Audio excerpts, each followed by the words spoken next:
Hello everyone and welcome back to Lilymation, the channel that loves to find the deep lessons hidden in classic books and show how they can help with our daily problems today. Today, we're looking at Charlotte Bronte's important 1947 novel, Jane Eyre, a powerful story that follows a young woman's path to freedom and self-respect even when life is very hard. This great book from the Victorian time is known for its dark and mysterious parts and its strong ideas about women's rights.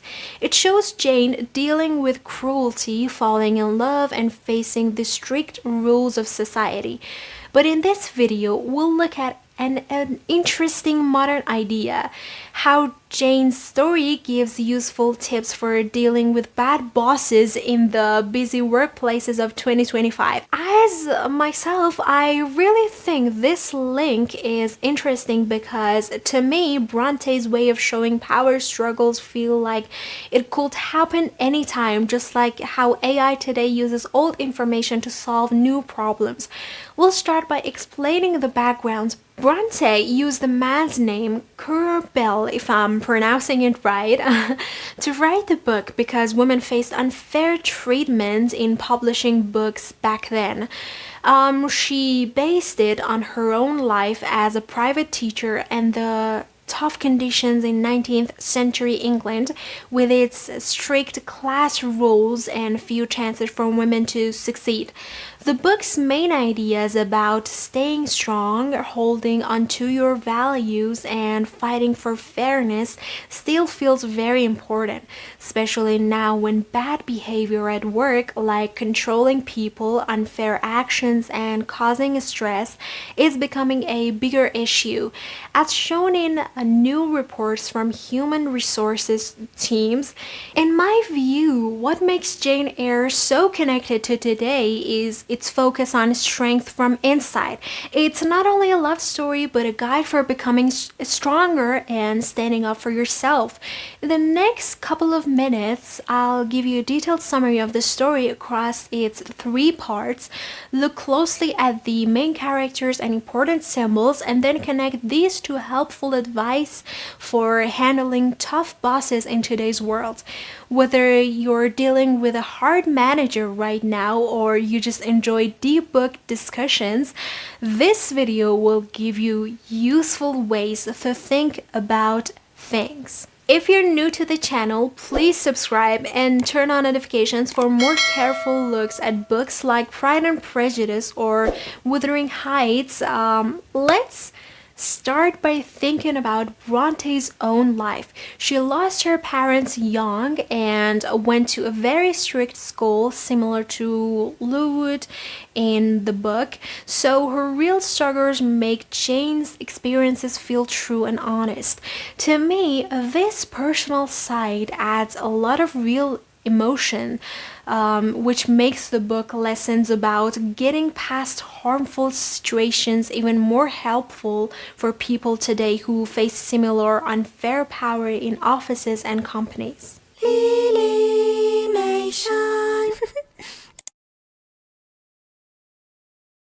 Now, let's dive deep into the full story of Jane Eyre, organized by its three volumes, with careful looks at characters, chapters, how characters change main ideas, and what symbols mean. We'll also see how Jane's dealing with powerful people are similar to bad relationships, giving quiet tips on how to protect yourself. Volume 1 is about Jane's early years, showing how she learns to stay strong when things are very hard. The book starts with young Jane, an orphan living at Gateshead Hall with her mean aunt, Mrs. Reed, and her unkind cousins who bully her. Jane suffers from emotional and sometimes physical cruelty, like when they lock her in the scary red room, which stands for feeling trapped and afraid, just like how harmful places can keep people stuck in worry and stress.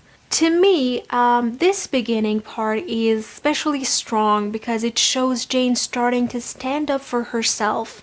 Even as a child, she speaks out against unfair treatments, saying, "I'm no bird." Brontë does a great job hiding Jane's growth here, turning her from a weak and dependent girl into someone who fights for what is right. After a big argument, Jane gets sent to Lowood School, a place for poor girls run by the fake and strict Mrs. Brooklehurst, if I'm pronouncing it right, who shows the harm of bad institutions with its cruel rules and lack of care.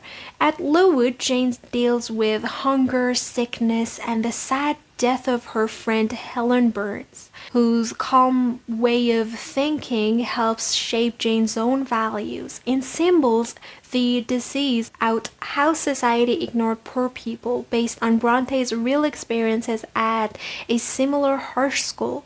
I really like how Bronte uses these difficult times to show ideas about lasting through pain and how learning can help you become stronger. Lessons that, in my view, are very useful today for building strength against people who bully at work. Moving to volume 2, the story changes to Thornfield Hall, where Jane gets a job as a private teacher for Adele, a young girl looked after by the mysterious Mr. Edward Rochester. This part brings in dark and romantic mystery, with strange laughter coming from the attic and odd events like a fire in Rochester's bedroom. Jane and Rochester's connection grow from boss and worker to two people who think alike. With smart and fun talks and real respect for each other, there's also hidden control underneath. Rochester, with his serious mood and secret past, pushes Jane's limits by pretending to be someone else, like a fortune teller, and playing emotional tricks. The big reveal of his insane wife, Bertha Mason, locked in the attic, breaks everything apart, symbolizing hidden truth and the unfair treatment from colonial times, since Bertha stands for the different person in that society's eyes. When I think about this, I believe Rochester is a complicated example of a harmful person, charming on the outside but controlling inside. A lot like some bosses now who seem nice but take away your freedom. Jane's choice to run away after the stopped wedding shows her strong promise to do what is right, saying no to being the secret lover even though she loves him.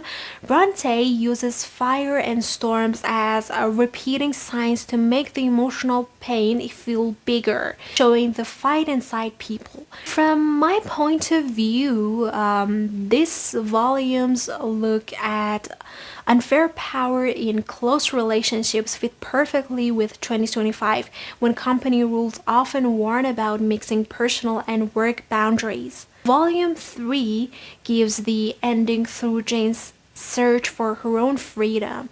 After leaving Thornfield, Jane walks with no money or home until the Rivers family, St. John, Mary, and Diana find her, and they later turn out to be her cousins. While living at Moor House, Jane gets money from her uncle, which gives her financial independence and lets her say no to St. John's cold offer of marriage without love for his church work abroad. In Symbols, the open moors mean freedom and finding yourself, different from the closed feeling at Thornfield. Jane hears Rochester's voice calling her in a supernatural way and goes back to find him blind and hurt after fire started by Bertha, who dies in it. Their coming together again leads to a marriage where they are true equals, with Jane's money and Rochester's new humble attitude makes things balanced. The book finishes on a happy and peaceful note, focusing on ideas of forgiving and growing as a person. To me, this final part is very encouraging because it shows that real strength comes from inside yourself, not from what others think. A message that's very important in today's world of short-term jobs where quitting a bad position can open doors to better ones. All through the story, Brontë includes ideas about women's rights going against the unusual rules for women. Jane's strong words, "I am a free human being with an independent will," feel like a call to stand up. I truly think the book is a mix of real life and mysterious dark parts makes it last forever, leading to many movies, plays, and studies. We'll also mention some criticisms. Some people see Bertha's character as troubling because it shows old, unfair views about other cultures, but in general, the stories focus on making your own moral choices stay very powerful. Now that we've looked closely at the full story of Jane Eyre, let's connect it to 2025 and see how Jane's ways of dealing with harmful people can help with tough bosses in today's workplaces. Rochester is a clear example of a bad boss. His controlling tricks like hiding important facts and testing people's loyalty are a lot like behaviors described in new HR guides, such as dishonest actions or unfair treatment that break down trust. To me, this comparison is very helpful because it shows how unfair power differences still exist, whether in old big houses or modern office buildings. Jane's way of setting strong boundaries, saying no to giving up her beliefs even when she feels strong emotions, matches the best advice for 2025. Make clear rules for what you will accept. Write down what happens and get help from coworkers or the HR team. For example, just like Jane leaves Thornfield to keep herself respected. Workers today are told to prepare to leave bad situations, maybe by updating their resumes or quietly talking to new contacts. Articles from this year talk a lot about taking back control through giving feedback and protecting yourself, similar to Jane's calm but firm way of standing up. I really believe Jane's strength gives a good opposite view to the common feeling of being burnt out. In 2025, with remote jobs making people feel more alone, her story helps us remember to take care of our mental health first.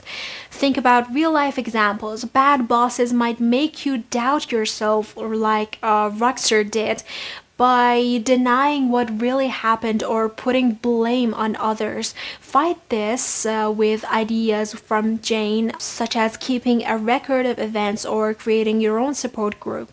Much like her time staying with the Rivers family, HR suggestions also say to try understanding the boss's own stress without letting it excuse bad behavior. Just as Jane felt some sympathy for Rochester's problems. In my view, using these lessons from the book makes it easier to handle work challenges. For instance, Jane getting money from her uncle stands for having financial freedom, which is like the advice to save extra money before leaving a job. Overall, Bronte's story gives a strong guide for feeling stronger and more in control during a time of short-term jobs and unstable companies. As we finish this long and detailed look at Jane Eyre, it's easy to see that Charlotte Bronte's 1847 story gives lasting advice for handling harmful relationships, especially in the tough work world of 2025. From Jane's difficult childhood to her final freedom and success, this book supports the idea of respecting yourself and setting clear limits as the best ways to get through hard times. To me, the main message about becoming stronger is very important today, encouraging us to stand up against controlling people without giving up to what we believe in. I truly think following Jane's lessons, like noticing warning signs early and putting your own growth first, can turn stressful jobs into helpful steps toward better opportunities. If this video has made you want to read the book again or think about your own job situation, please like it, share it to your friends, and share your ideas in the comments. Maybe tell us about your own Jane Eyre experience, and subscribe to Lilymation for more helpful connections between books and real life. For more reading, find the novel on sites like Amazon or Audible, or look at current advice from work experts on places like Harvard Business Review. Remember, as Jane shows us, real strength comes from making yourself stronger. Start doing that right now. Thank you for coming along on this trip through the story. See you in the next video.